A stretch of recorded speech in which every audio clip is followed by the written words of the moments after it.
un tutoriel sur la proportion qu'on nomme aussi la fréquence.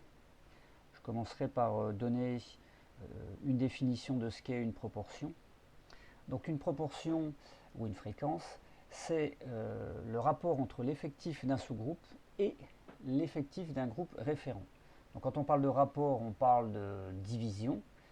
Et d'après cette définition, la formule qui permet de trouver une proportion, c'est P égale l'effectif du sous-groupe divisé par l'effectif du groupe, donc le groupe référent dans le cas présent.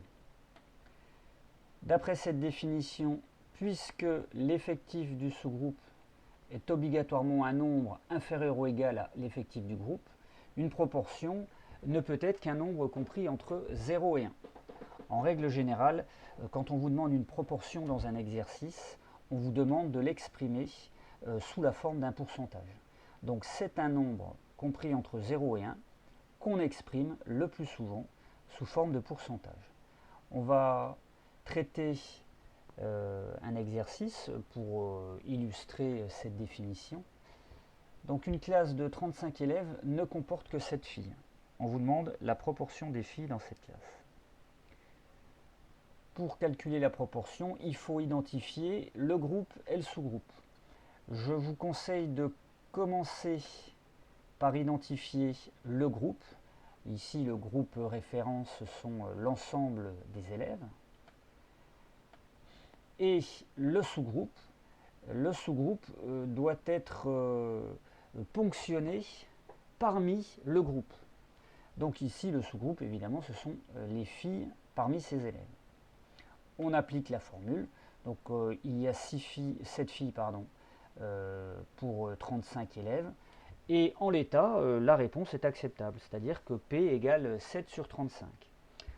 On calcule le plus souvent, on fait la division, et on trouve ici une valeur exacte, décimale.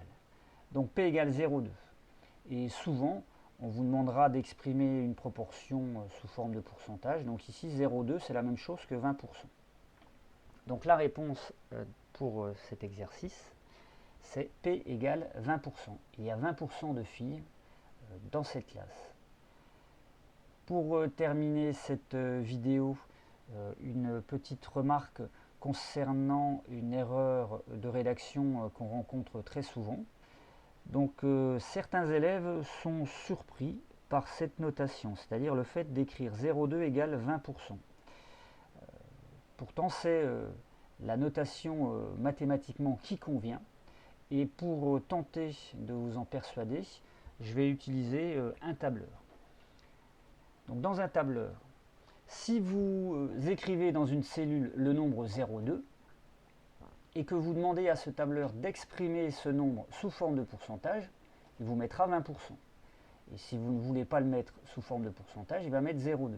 Et le tableur va traiter cette cellule comme étant le nombre 0,2, que ce soit exprimé en pourcentage ou pas. Donc j'insiste, 0,2 et 20%, c'est la même chose. Donc l'erreur qu'on rencontre trop souvent dans les devoirs, c'est cette notation. Donc des élèves qui écrivent 0,2 fois 100 égale 20%. Mathématiquement, en l'état, c'est faux.